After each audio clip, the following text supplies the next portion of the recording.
ఒకప్పుడు జిందగీ అంటే రోటీ కపడా మకాన్, కానీ ఇప్పుడు రోటీ కపడా రొమాన్స్.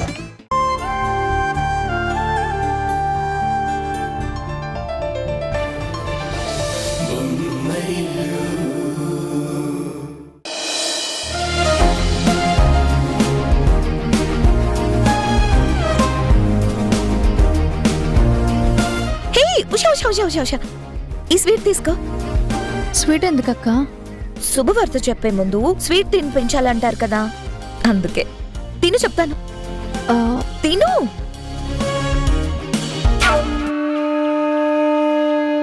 ఇప్పుడు చెప్పక్క, ఏంటి విషయం? చెప్పడం కాదు, చూపిస్తాను. పద పద చూపిస్తాను.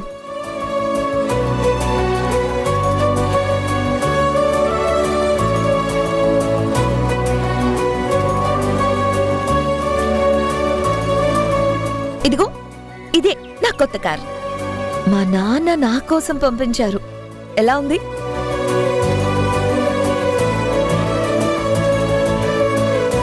చాలా బాగుందక్క. ఆగు. ఎక్కడికి వెళ్తున్నా? కారు చూపించడానికి తీసుకొచ్చావు, చూశాను, అందుకే వెళ్తున్నాను. అయ్యో, నిన్ను తీసుకొచ్చింది కార్ చూపించడానికి కాదు. నువ్వు చెయ్యాల్సిన పని వేరే ఉంది. ఏంటక్క అది? మా ఫ్యామిలీలో ఒక ఆచారం ఉంది.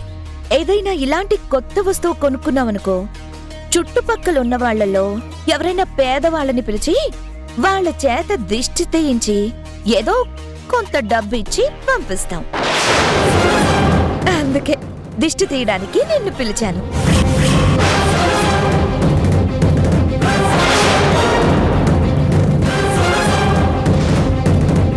ఏంటి అలా చూస్తున్నావు? దిష్టి తీ. ఏంటి, దిష్టి తీస్తే డబ్బిస్తావా? నీ కంటికి నేను ఎలా కనిపిస్తున్నానక్క? నీ దగ్గర చేయి చాచే దానిలా కనిపిస్తున్నానా, లేదా డబ్బు కావాలని నిన్ను బ్రతిమలాడానా? ఈ పని ఇంకెవరితో అయినా చేయించుకో. నోట్లో వేసుకోవడానికి 4 మెతుకులుండవు, కానీ ఒంటి నిండా గర్వం మాత్రం ఉంది.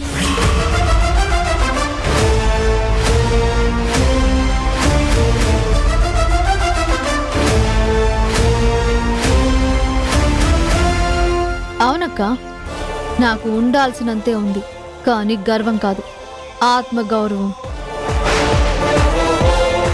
ఆత్మగౌరవాన్ని నువ్వు గర్వం అనుకుంటే నేనేం చేయలేను. నీ ఆస్తిని చూసి, నీ అహంకారాన్ని చూసి మీరు చెప్పింది చేయడానికి, మీ కాళ్ల కింద చెప్పుల్లా ఉండడానికి చాలా మంది ఉండొచ్చు. కానీ ఈ ఉషా కూడా అలాగే ఉంటుంది అని నువ్వు అనుకుంటే అది నీ అవివేకమవుతుంది.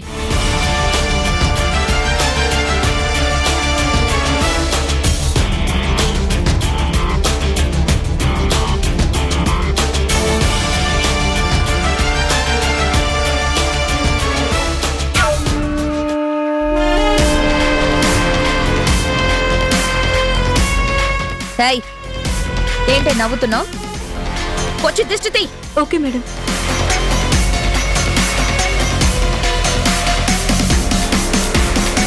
మేఘనా, ఇక్కడ ఏం జరుగుతోంది?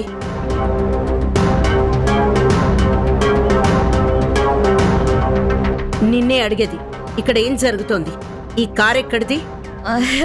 ఇదా, మా నాన్నగారు నా కోసం కొత్త కారు కొనిచ్చారు అత్తయ్య. మీ నాన్నగారు కారు కొనివ్వడం ఏంటి? కావాలంటే నువ్వు మీ ఆయన్ని అడగాలి, లేకపోతే నన్ను అడగాలి. అయ్యో, నేను అడిగితే కొనివ్వలేదు అత్తయ్య, ఆయనకి ఇవ్వాలనిపించి కొనిచ్చారు. ఆయన పంపిస్తే నువ్వెలా తీసుకున్నావు? అయ్యో, నేను అడగలేదు అత్తయ్య, డైరెక్ట్ గా ఇంటికి ఆయనే పంపించేశారు. ఇదంతా నేను మీకు ముందే చెప్పాల్సిందే, కానీ చెప్పే అవకాశం రాలేదు. చూడు మేఘనా, మీ నాన్న గొప్పవాడయి ఉండొచ్చు, నువ్వు అడిగిందల్లా కొనిచ్చే స్థాయిలో ఉండొచ్చు.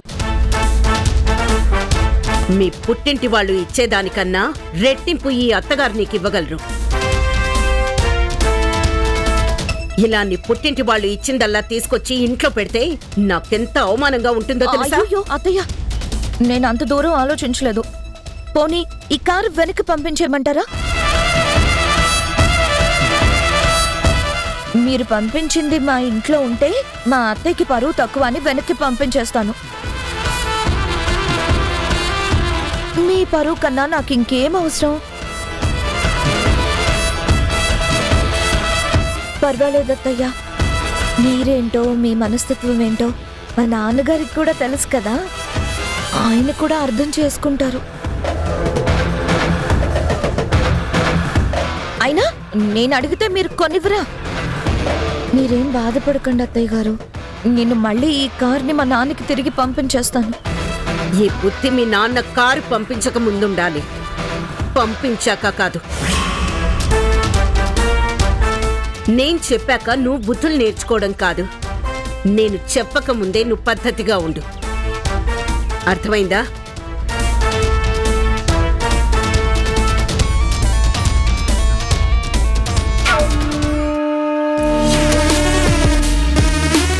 ఏ సందర్భానికి ఏ అస్త్రం వెయ్యాలో, ఏ పరిస్థితిలో ఎలా ప్లేట్ తిప్పాలో నాకు తెలిసినంతగా ఈ ఇంట్లో ఎవ్వరికీ తెలియదు.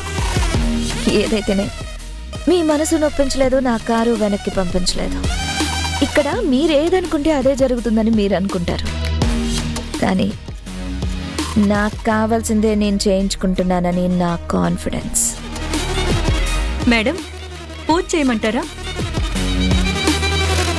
ఎవరో ఏదో అన్నారని మనమెందుకు ఆగడం? కానీ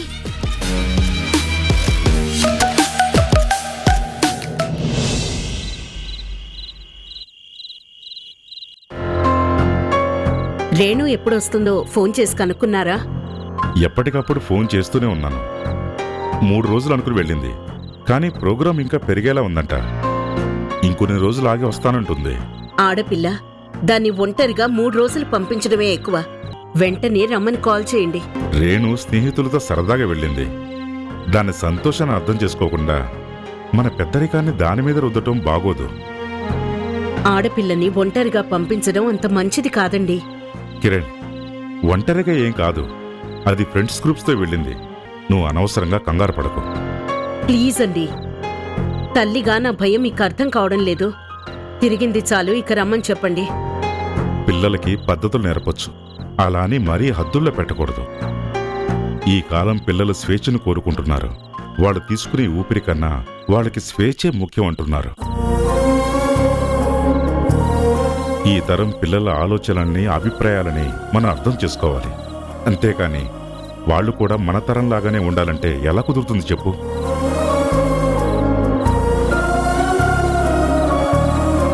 అయినా రేణు మన బిడ్డ, మన పెంపకంలో పెరిగింది. తను ఇంట్లో ఉన్నా బయటున్నా పద్ధతిగానే ఉంటుంది. నాకైతే ఆ నమ్మకం ఉంది. ఇంకొన్ని రోజులు తన ఫ్రెండ్స్తో ఉండటానికి పర్మిషన్ ఇద్దాం మనం.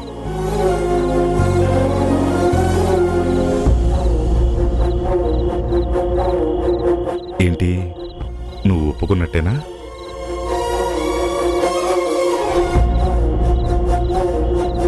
ఇన్ని రోజులు మౌనం మాత్రమే అర్ధాంగీకారం అనుకున్నాను. ఇప్పుడు చూపులు కూడా అర్ధాంగీకారంగా తీసుకోవచ్చా? నేను మౌనంగా ఉన్నా నా మనసులో ఉన్నది మీకు బాగానే అర్థమవుతుందే.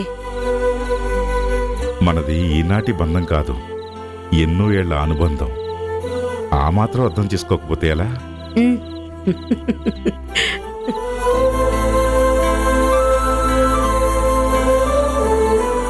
మా నాన్న కూడా అచ్చం మీలాగే మావయ్య గారు. నన్ను బాగా అర్థం చేసుకుంటారు, మనసులో మాట ఇట్టే తెలుసుకుంటారు. అందుకే అడగకుండానే నాకు కారు కొనిచ్చారు. మేఘన, అత్తారింటికొచ్చాక పుట్టింటి గొప్పలు కాస్త తగ్గించుకోవాలి. నువ్వు పుట్టింటి వాళ్ళని అంత పొగుడుతున్నావంటే అత్తింటి వాళ్ళని తగ్గించినట్టే అవుతుంది. కొంచెం పుట్టింటి వాళ్ళని పొగడ్డం తగ్గించు. నేనేదో అనుకుని నోరెత్తితే ఆఖరికి నా నోరే మోయించింది మా అత్త.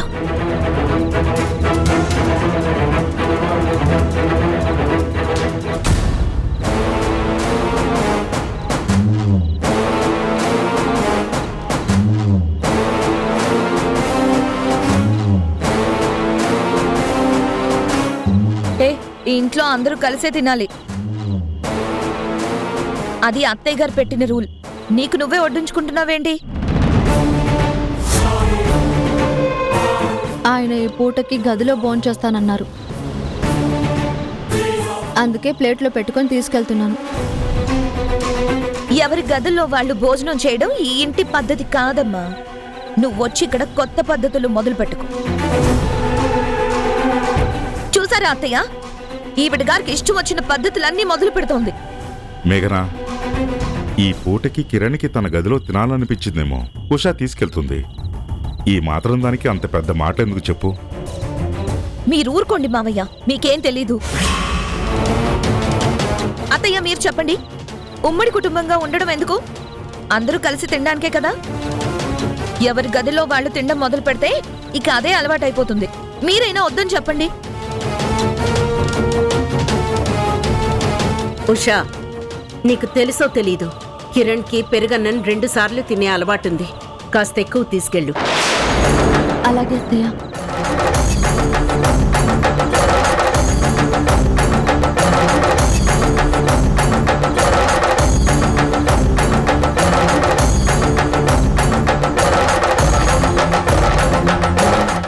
అత్తయ్య, మేఘనా, కొన్ని చిన్న విషయాల్ని చిన్నగానే వదిలేయాలి. వాటిని పెద్దగా చేయడానికి చూడకూడదు. అయినా దేని గురించి ఆలోచించాలో, దేనికి అడ్డుపడాలో ఆ మాత్రం తెలియకపోతే ఎలా? అయినా ఆకలి తీర్చే భోజనానికి ఎప్పుడూ అడ్డుపడకూడదు.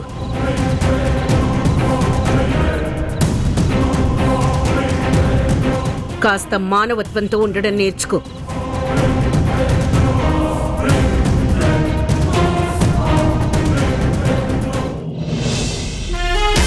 కంపు తీసి అత్తయ్య గారి ఆలోచనలో మార్పు ఏమైనా వచ్చిందా? పెద్ద కోడలనైనా నన్ను సమర్థించకుండా నిన్న మొన్న వచ్చిన చిన్న కోడల్ని సమర్థిస్తుందేంటి? ఇదే కానీ కొనసాగితే చిన్న కోడల అధికారం పెద్దదైపోతుంది. పెద్ద కోడలనైనా నేను ఆవిడ ముందు చిన్న బుచ్చుకోవాల్సి వస్తుంది. అదెట్టి పరిస్థితుల్లోనూ జరగకూడదు.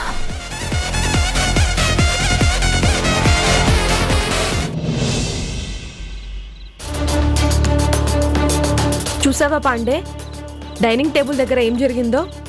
వాళ్ళల్లో వాళ్ళకే పడదు, వాళ్ళ పద్ధతులు వాళ్ళకే నచ్చవు. అవును పండు, ఈ తోటికోడల గొడవ ఏ ఇంట్లో ఉండదు? ఏంటో, మన ఇళ్లలోనూ అవే గొడవలు, ఈ పెద్దిళ్లలోనూ అవే గొడవలు. ఆస్తులు అంతస్తుల మధ్య తేడాలుంటాయి, కానీ అందరూ మనుషులే కదా. అక్కడైనా ఇక్కడైనా ఒక మనిషి చెప్పేది ఇంకో మనిషికి నచ్చదు. ఒక మనిషి తీసుకున్న నిర్ణయాన్ని ఇంకో మనిషి మెచ్చరు. కానీ మన ముగ్గురిని చూసారా మేడం, ఎంత బాగా కలిసిపోతామో, ఎంత బాగా మాట్లాడుకుంటామో, ఒకరినొకరం ఎంత గౌరవించుకుంటామో. మీరే చెప్పండి, ఎప్పుడైనా మీ మాట మేము కాదన్నామా? ఎప్పుడైనా వద్దన్నామా? నేనన్నదానికి మీరు కాదంటే నేను ఊరుకుంటానా? ఊరుకోను కదా. జాబ్లో నుంచి తీసి పడేస్తాను, అందుకే వింటారు. అయ్యిందా? ఇప్పుడు బాగా అయ్యిందా? ఇంప్రెస్ చేసేద్దామని తెగ ఎగబడిపోతూ ఉంటావు. ఆవిడ మాత్రం నీ మాటకు ఇంత విలువ కూడా ఇవ్వదు. అవునులే, విలువ ఇవ్వని మనుషుల వెనకే ఎగేసుకుంటూ వెళ్ళిపోతారు జనాలు.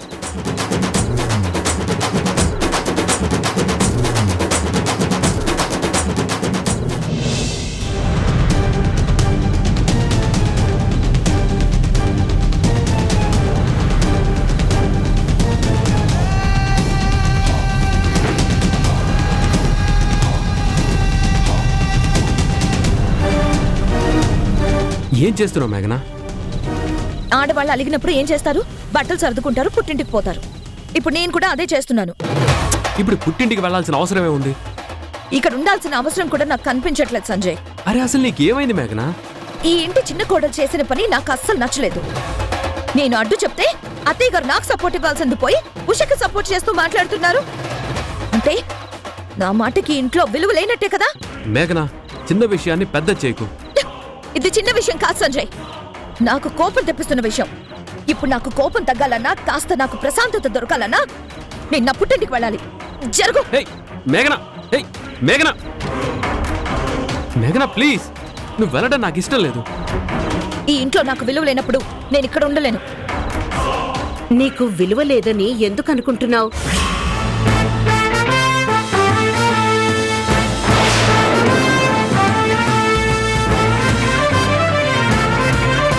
చెప్పు మేఘన, నీకీ ఇంట్లో విలువ లేదని ఎందుకు అనుకుంటున్నావు?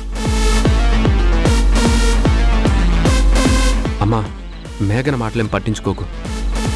మేఘన, అన్నిసార్లు మనం నెగ్గాలనుకోకూడదు. కొన్నిసార్లు తగ్గడం నేర్చుకోవాలి. మీ మావయ్య గారు ఏమన్నారో చూసావుగా? పిల్లలకు స్వేచ్ఛ ఇవ్వాలి, వాళ్ళ స్వాతంత్రానికి విలువివ్వాలని చెప్పారు. మర్చిపోయావా? అందుకే కిరణ్ స్వేచ్ఛకు కూడా విలువిద్దామనుకున్నాను. ఉష భోజనం రూంలోకి తీసుకువెళ్తూ ఉంటే ఆపకుండా ఉన్నది కిరణ్ కోసం, అంతేగాని నీ విలువ తగ్గించడం కోసం కాదు. అయినా కిరణ్ గురించి డాక్టర్ ఏం చెప్పారో మర్చిపోయావా? కిరణ్ క్షణానికి ఒకలాగా ప్రవర్తిస్తున్నాడు, నిమిషానికోలా నడుచుకుంటున్నాడు. ఇప్పుడు వాడు చేసే పనులకి సరే అనాలి తప్ప, వద్దని కాదని మనం ఆపితే వాడు డిస్టర్బ్ అయ్యే అవకాశం ఉంటుంది. కిరణ్ పరిస్థితి నాకు కూడా తెలుసు అత్తయ్య. కిరణ్ అడిగింది వద్దని నేను అనడం లేదు, కానీ ఉషా చూడు మేఘన, నువ్వు ఈ ఇంటి పెద్ద కోడలివి. అన్ని విషయాలతో పాటు కిరణ్ మంచి చెడ్డలు చూసుకునే బాధ్యత నీ మీద ఉంది. పెద్ద కోడలు అనే పదవిని వెనకేసుకుని తిరిగితే సరిపోదు. ఆ పెద్ద కోడలి పదవికి నువ్వు న్యాయం చేయాలి. కుటుంబ భారాన్ని కొంతైనా నీ భుజాన వేసుకోవాలి. పద్ధతుల గురించి వేరే వాళ్ళకి చెప్పి అవి మనకి వర్తించవు అనుకుంటే ఎలా? అలా నేనెప్పుడన్నాను అత్తయ్య? ఏ, నీకు తెలీదా? మీ నాన్నగారు కొనివ్వగానే కారు తెచ్చుకున్నావు. కనీసం అత్తగారు మావయ్య గారు ఏమనుకుంటారు అని ఆలోచించలేదు. పుట్టింటి వాళ్ళు ఇచ్చినవన్నీ తెచ్చుకొని నువ్వు అత్తింటి వాళ్లకు ఏం గౌరవం ఇచ్చినట్టు? ఇప్పుడు నీ కోపం రాగానే బట్టలు సర్దుకొని పుట్టింటికని బయలుదేరావు. మరి నువ్వు చేస్తున్న పనులకి నాకు కూడా కోపం వస్తుంది. దానికి నేనేం చేయాలి? సమయానికి లా పాయింట్ బాగానే లాగుతారు అత్తగారు, అందుకే అందరి నోరు బాగానే మోయించగలుగుతారు. చూడు మేఘన, పద్ధతులు, నియమాలు, నిబంధనలు వేరే వాళ్ళకి చెప్పడానికి మాత్రమే లేవు, మనం కూడా పాటించడానికున్నాయి. ఇక పైన నువ్వు కూడా పాటిస్తావు అనుకుంటున్నాను. చివరిగా ఒక్క మాట, అనవసరమైన విషయాలకు అలిగి నువ్వు పుట్టింటికి వెళ్ళడం నాకు ఇష్టం లేదు.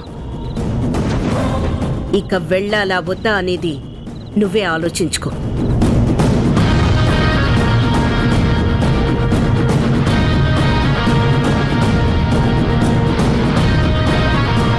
మేఘన, నీకు సంజాయిషి చెప్పాల్సిన అవసరం కానీ, నీకింతసేపు వివరించాల్సిన గత్యంతరం కానీ మా అమ్మకి లేదు.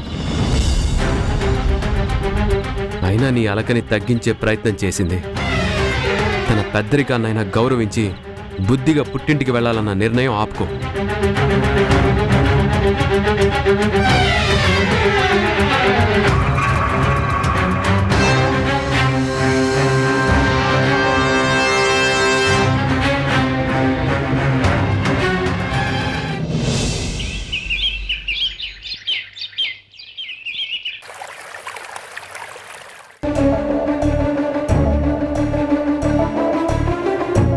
మా నాన్నగారు నా కోసం కొత్త కారు కొనిచ్చారు అత్తయ్య.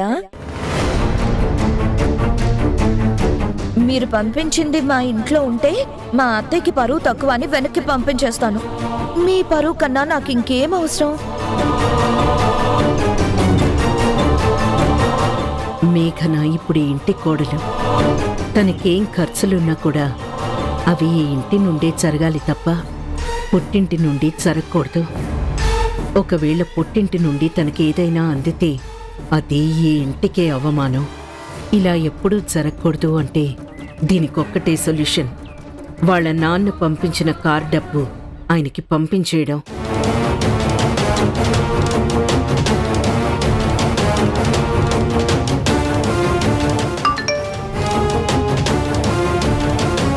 అన్నయ్య గారు, మీ కూతురికి ప్రేమతో మీరు కారు కొనుండొచ్చు, కానీ మీరిలా ఇస్తూ పోతే మీ కూతురు ముందు మా విలువను తగ్గించినట్టవుతుంది. మేం అసమర్థులమని గుర్తు చేసినట్టవుతుంది. ఇంకోసారి ఎప్పుడు ఇలాంటి పని చేయకండి. మీరు పంపించిన కార్ అమౌంట్ మొత్తం మీకు ట్రాన్స్ఫర్ చేస్తున్నాను.